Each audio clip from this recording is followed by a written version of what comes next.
లక్షలాదిగాను వేలాదిగాను ముస్లింలంతా ఒక చోటకి వెళ్తే వీలైతే మంచినీళ్ళు ఇస్తాం, లేకపోతే అంత టిఫిన్ పెడతాం, లేకపోతే అంత పళ్ళు ఇస్తాం రంజాన్ మాసం సందర్భంలో. హిందువులు కూడా ఇస్తూ ఉంటారు, సిస్టమేటిక్గా నడుస్తుంది. అలా క్రిస్టియన్స్ సంబంధించిందైనా అట్లాగే ఉంటుంది. అక్కడ మీ మత విశ్వాసం తప్పు, మీరు ఈ మతం నుంచి యువతలకు రండి, లేకపోతే కనుక మీ మతం పరంగా ఇది పాటించడం తప్పు అని అడుగు కూడా ఎవడు పెట్టడు. ఏ విజ్ఞాన వేదికలు, విజ్ఞాన వీచికలు, లేకపోతే కనుక మేధావుల సంఘాలు, ఇట్లాంటి వాళ్ళందరూ అసలు వాళ్ళ గురించి మాట్లాడితే తాట తీస్తారు, ప్రాణం తీస్తారు అన్నటువంటి భయం.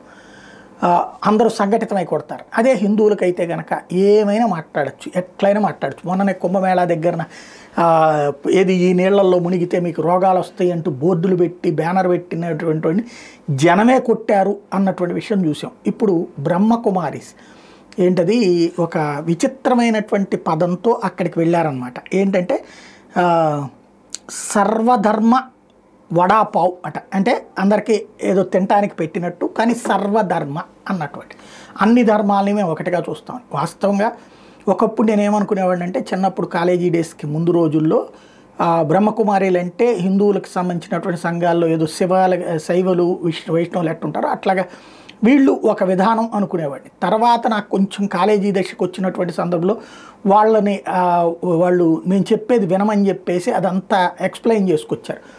దేవుడు ఇట్లా కాదు, ఇట్లా అనేది. అప్పుడు నేను అడిగాను అనమాట, రామాయణం తప్పు, భగవద్గీత తప్పు, అవన్నీ కూడా అట్లా లేదు ఇట్లా లేదు అంటే, ఇక అది ఎక్కడ పెడుతున్నారు వాళ్ళు, అది తీసుకొచ్చి దుర్గగుడిలో పెట్టేవాళ్ళు. దుర్గగుడిలో నేను అడిగాను అనమాట, ఏంది మీరు మాట్లాడుతుంది, ఇక్కడ అందరూ వచ్చి దండం పెట్టుకోవడానికి అమ్మవారి దగ్గరికి వచ్చి శివుడికి సంబంధించి ఇవన్నీ వాళ్ళు విశ్వసిస్తుంటే మీరు ఇవన్నీ మిథ్య అని చెప్పేటటువంటిది గుళ్ళల్లో పెట్టడం ఏంటి, ఇది ఎక్కడ ఈ తరహా మాట్లాడడం ఏంటి అంటే, నీకు తెలియదమ్మా నీ వయసు చిన్నది అని చెప్పేసి అన్నారు. సరే కాలేజీ డేస్లో మనకి తెలియదు కాబట్టి వచ్చాం. ఆ తర్వాత బ్రహ్మకుమారికి సంబంధించి అర్థమైంది ఏంటంటే, హిందూ ధర్మాన్ని హిందూ ధర్మంలాగానే ఉన్నట్టు చెబుతా నిదానంగా ధర్మానికి వ్యతిరేకంగా మనల్ని తయారు చేస్తున్నారంది అర్థమైంది. సైలెంట్గా ఉండిపోయాం. అయితే ఈ బ్రహ్మకుమారీస్ అక్కడికి వెళ్ళి అక్కడ ఎక్స్ప్లెయిన్ చేయడానికి ప్రయత్నిస్తే అక్కడ సాధువులు ఎదురు తిరిగారు, హిందువులు ఎదురు తిరిగారు, అవతలకి వెళ్ళిపోమనమన్నారు.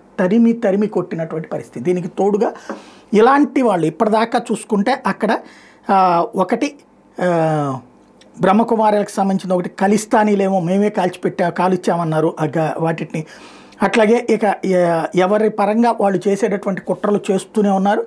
బట్ హిందువులు వాళ్ళ ఎవరి కుట్రలకి పట్టించుకోకుండా రోజుకి 1,000,000 మందికి తక్కువ కాకుండా మొన్న ఆ రోజున ఏదైతే అమృత స్నానాల రోజున వచ్చేటప్పటికి దాదాపుగా 10 కోట్ల మంది, నిన్న ఏదైతే మన పంచమి సంబంధించినటువంటి సందర్భంలో దాదాపుగా 5 కోట్ల మంది వాళ్ళందరూ కూడా చేశారు అక్కడ స్నానాలు. అంటే ఇలాంటి వాళ్ళ కుట్రను పట్టించుకోవట్లేదు అన్నటువంటిది అర్థమవుతుంది.